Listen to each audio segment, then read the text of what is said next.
जय हिंद दोस्तों, स्वागत है आप सबका हमारे यूट्यूब चैनल वासु जी सेंटर पे।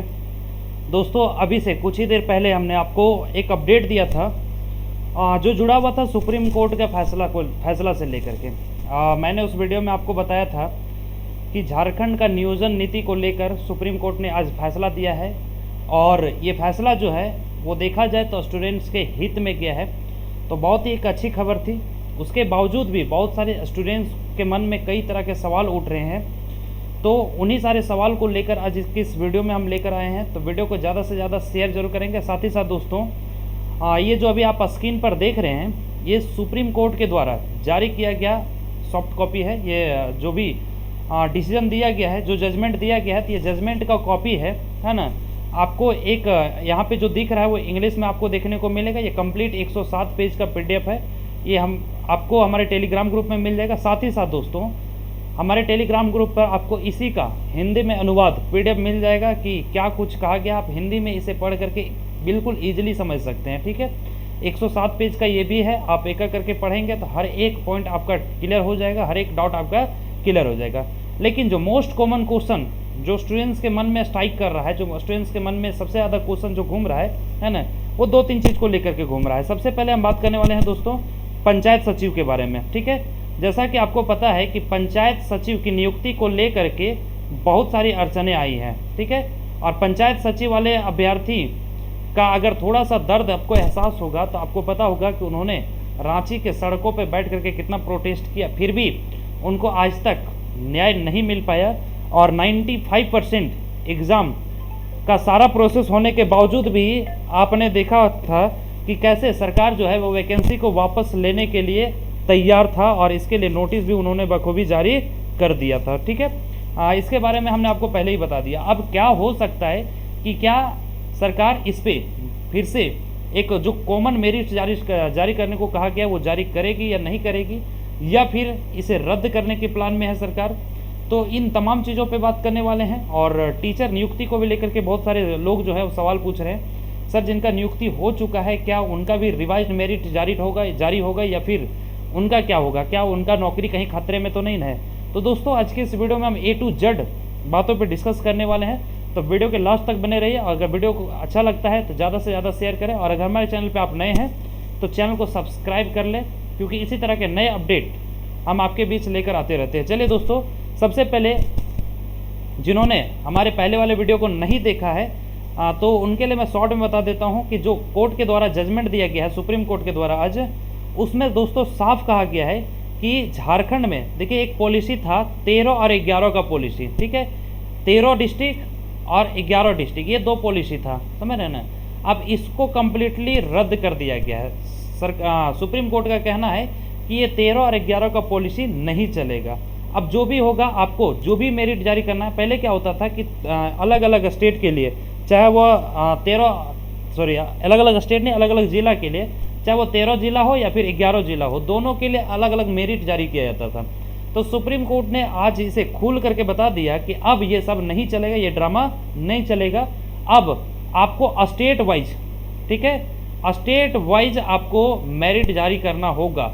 ठीक है, तो अब इससे, इस फैसला से पंचायत सचिव वाले अभ्यर्थियों पे क्या इम्पैक्ट पड़ने वाला है, या फिर टीचर का जो नियुक्ति अभी तक रुका हुआ है, जिनका नहीं हुआ है, उन पे क्या इम्पैक्ट पड़ने वाला है, या फिर जिनकी नियुक्ति हो चुकी है, जो ऑलरेडी अभी जॉब कर रहे हैं, उन पे इसका क्या असर पड़ने वाला है। तो ये इन सारी चीज़ों पे हम लोग डिस्कस करने वाले हैं। तो सबसे पहले हम पहला शुरू करते हैं पंचायत सचिव के बारे में। ठीक है, चलिए पंचायत सचिव का क्या कुछ हो सकता है वो हम आपको सबसे पहले एडवांटेज बता देते हैं, उसके बाद कुछ डिसएडवांटेज बताएंगे जो सरकार कर सकती है। ठीक है, सबसे पहले एडवांटेज हम बात कर लेते हैं कि लाभ इससे क्या होने वाला है। ठीक है, देखिए दोस्तों, यहाँ पे सबसे पहला सुप्रीम कोर्ट ने इस चीज़ को कह दिया है, ये आदेश दे दिया है कि 13 और 11 का पॉलिसी नहीं चलेगा। आप स्टेट वाइज आप मेरिट लिस्ट को जारी कीजिए और लोगों का नियुक्ति करने को कहा गया है। तो इससे क्या होगा कि पहला एडवांटेज ये है कि अगर सरकार चाहेगी, है ना, तो कॉमन जो स्टेट वाइज है वो एक न्यू मेरिट लिस्ट को जारी कर सकती है। ठीक है, एक न्यू मेरिट लिस्ट को जारी करके आप पंचायत सचिव के अभ्यर्थियों को ज्वाइनिंग दे सकती है, अगर सरकार चाहती है तो। नहीं तो आपको पता है, डिसएडवांटेज का अगर बात हम करें तो आपको पता है दोस्तों कि सरकार इस वैकेंसी को वापस ले चुकी है। ठीक है, अगर आप अपडेटेड होंगे इस वैकेंसी को लेकर के तो आपको पता होगा कि सरकार इस वैकेंसी को ऑलरेडी वापस ले चुकी है। हालांकि सरकार चाहेगी तो विधानसभा में इसे पारित करवा करके और किसी भी वैकेंसी को रद्द कर सकती है, चाहे वो टीचर बहाली का हो या फिर पंचायत सचिव का हो। लेकिन मुझे नहीं लगता है कि सरकार ऐसा करेगी, क्योंकि सरकार पे काफ़ी प्रेशर है।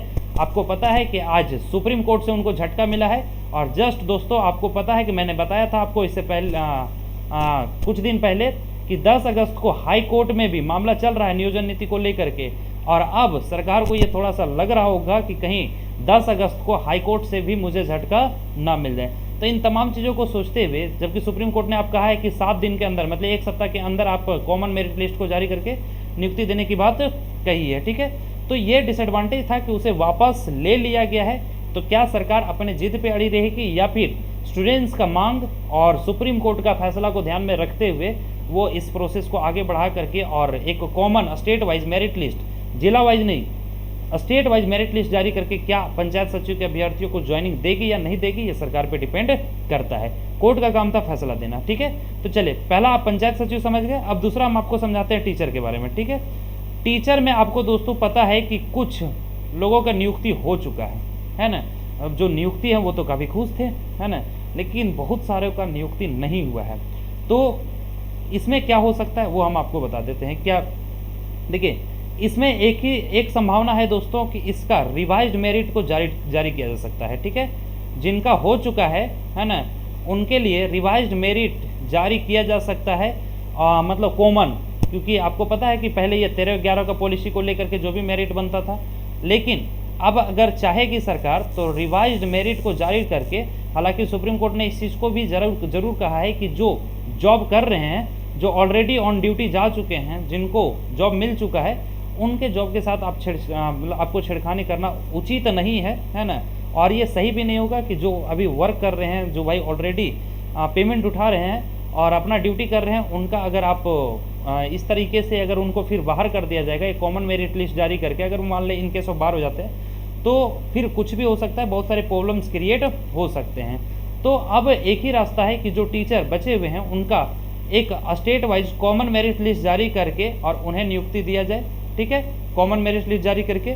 और जिनका हो चुका है उनका भी एक कॉमन मेरिट लिस्ट जारी होना चाहिए। हालांकि इसमें कुछ उतार चढ़ाव जरूर आएगा, लेकिन उनको शायद, मुझे लगता है कि जहाँ तक कि मुझे समझ में आ रहा है कि जिनकी नियुक्ति हो चुकी है शिक्षक में, ठीक है, उनको कोई दिक्कत नहीं होने वाला है, जैसा कि मुझे लग रहा है, वो सेफ है दोस्तों, है ना। लेकिन जिनका नियुक्ति नहीं हुआ है उनकी नियुक्ति भी होनी चाहिए और उनका मेरिट लिस्ट जल्द से जल्द जारी होनी चाहिए और उन्हें भी जॉब का अपॉर्चुनिटी मिलना चाहिए। हालांकि सरकार चाहेगी तो फिर वही काम कर सकती है जो पंचायत सचिव में कर सकती है ना। पंचायत सचिव में उन्होंने किया है कि इसे वापस ले लिया है, लेकिन अभी तक शिक्षक नियुक्ति को उन्होंने वापस नहीं लिया है। तो वो भी चाहेगी तो विधानसभा में भाई बैठक करके और विधानसभा में इसे पारित करा करके और इसको रद्द कर सकती है। लेकिन मैं बार बार बोल रहा हूँ कि रद्द की संभावना तो है ही नहीं और रद्द करने के मूड में सरकार है भी नहीं। तो उम्मीद करते हैं ये सारी बात आपको समझ में आ गया होगा। आप इस पीडीएफ को अगर कंप्लीट पढ़ेंगे हिंदी में ना, इसलिए हमने आपको हिंदी में अनुवाद करके दे दिया। ये पीडीएफ आपको हमारे टेलीग्राम ग्रुप में मिल जाएगा और टेलीग्राम ग्रुप का लिंक वीडियो के डिस्क्रिप्शन में दिया हुआ, वहाँ से जा करके ईजिली हमारे टेलीग्राम ग्रुप को आप ज्वाइन कर सकते हैं और ये पूरा पीडीएफ को हर एक पॉइंट को आप पढ़ सकते हैं, ठीक है। आप 107वें नंबर के पेज में जाएंगे, वहाँ पे बहुत कुछ आपको समझ में आ जाएगा, आप उसे पढ़ लेंगे, ठीक है। चलिए, टीचर बहाली को लेकर के और पंचायत सचिव का नियुक्ति को लेकर के मुझे लगता है कि आपका सारा डाउट क्लियर हो गया होगा। अब चलिए जाते जाते तीसरा हम आपको सचिवालय के बारे में भी बता देते हैं, क्योंकि झारखंड सचिवालय के भी स्टूडेंट बहुत चिंतित हैं कि क्या इस बार फिर से कहीं सचिवालय रद्द तो ना हो जाए। जैसा कि जेएसएससी का कई वैकेंसी ये कंटिन्यू होते आया है कि वो निकाला जाता है, उस पर रजिस्ट्रेशन होता है, बच्चे उस पर अपना फ़ी पेमेंट करते हैं, अब बाद में पता चलता है कि इसे किसी कारणवश से रद्द कर दिया जाता है। तो दोस्तों मैं बता दूं कि जो सचिवालय की तैयारी में लगे हुए हैं और काफ़ी सालों से तैयारी कर रहे हैं, वो बिल्कुल भी पैनिक ना हो, आपका वैकेंसी रद्द नहीं होगा। एनी हाउ इस वैकेंसी को इस बार क्लियर किया जाएगा। हालांकि बहुत सारे स्टूडेंट्स के मन में ये सवाल है कि अगर क्लियर होगा तो एग्ज़ाम कब लेगा, क्योंकि एग्ज़ाम को लेकर के भी काफ़ी सारे डेट आ चुके हैं, है ना। आपको पता है कि जेएसएससी के कई कैलेंडर फेल हो चुके हैं, है ना। अगर आप देखेंगे तो जेएसएससी का कई कैलेंडर को जारी किया गया है और ये फेल हो चुका है, ठीक है। सचिवालय का एग्ज़ाम 21 अगस्त को होने वाला था, आप सभी को पता है, लेकिन ऐसे 3-4 दिन पहले एक सूचना जारी किया गया, एक नोटिस जारी किया गया और उसमें इसे भी अभी जो है स्थगित कर दिया गया है। तो क्या ये एग्ज़ाम होगा या नहीं होगा, और होगा तो कब होगा? देखिए अगस्त में तो अब कोई संभावना ही नहीं है दोस्तों, है ना। अगस्त के बाद बच जाता है सितंबर, और सितंबर के बाद बच जाता है अक्टूबर, अक्टूबर के बाद नवंबर, है ना। ये फॉरवर्ड चलता चला जाएगा, ठीक है। तो अब देखना है हम लोग को कि इसका जो भी जो डेट टाला गया है वो किस मंथ में अब इसका संभावना है कि एग्ज़ाम हो सकता है, सितंबर में होगा, अक्टूबर में होगा या नवंबर में होगा।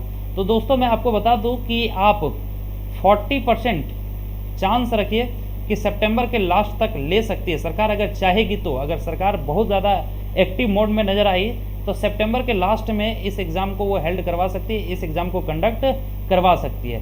नहीं तो ये गारंटी है कि अक्टूबर के महीने में दोस्तों, ये ज़्यादा संभावना है कि अक्टूबर के महीने में इस एग्ज़ाम को ले लिया जाएगा। नवंबर में कोई संभावना नहीं कि इतना डिले नहीं करेगा, क्योंकि आपको पता है कि 10 अगस्त को जस्ट तुरंत नियोजन नीति का भी सुनवाई होना है। भगवान ना करे, है ना, कि कहीं सरकार को यहाँ पे भी झटका ना मिल जाए। भगवान ने क्या होने भी चाहिए, क्योंकि सरकार का नीति ही गलत है। तो सरकार को अगर यहाँ भी झटका मिल जाता है सुप्रीम कोर्ट के तरह, तो भाई उनको कुछ बदलाव करने में समय लगेगा। इसलिए मैं बता रहा हूँ कि सितंबर में आप 40% संभावना मान करके चलिए, और अक्टूबर में ज़्यादा संभावना है कि सचिवालय का एग्ज़ाम कंडक्ट करा दिया जाएगा। तो उम्मीद करते हैं सारी बात आपको समझ में आ गया होगा। फिर भी अगर किसी तरह का डाउट रह गया है तो दोस्तों आप हमें कमेंट करके ज़रूर पूछ सकते हैं, या फिर आप वीडियो देख रहे हैं उसके नीचे व्हाट्सअप नंबर दिया हुआ है, उसमें आप हमें व्हाट्सअप भी कर सकते हैं, आपको रिप्लाई ज़रूर मिलेगा। और इस PDF को आपको देखिए, दोनों मैं दिखा रहा हूँ, ये इंग्लिश का है ना। ये ऑर्डर जो जारी किया गया है, जजमेंट, ये इंग्लिश में है, और उसी का ये अनुवाद हिंदी में है, ठीक है, जो भी जारी किया गया है कोर्ट के द्वारा। तो दोस्तों ये आपको हमारे टेलीग्राम ग्रुप में आपको मिल जाएगा, वहाँ से निकाल करके आप इसे पढ़ लेंगे, इजीली समझ लेंगे। 107वें पेज नंबर में जाएंगे, बहुत सारे चीज़ को क्लियर कर दिया है, ठीक है। हालांकि ये पेज बहुत बड़ा है, 107 पेज का PDF है। तो चलिए, उम्मीद करते हैं सारी बात आपको समझ में आ गई होगी। मिलेंगे इसी तरह के नए अपडेट के साथ, तब तक के लिए जय हिंद दोस्तों।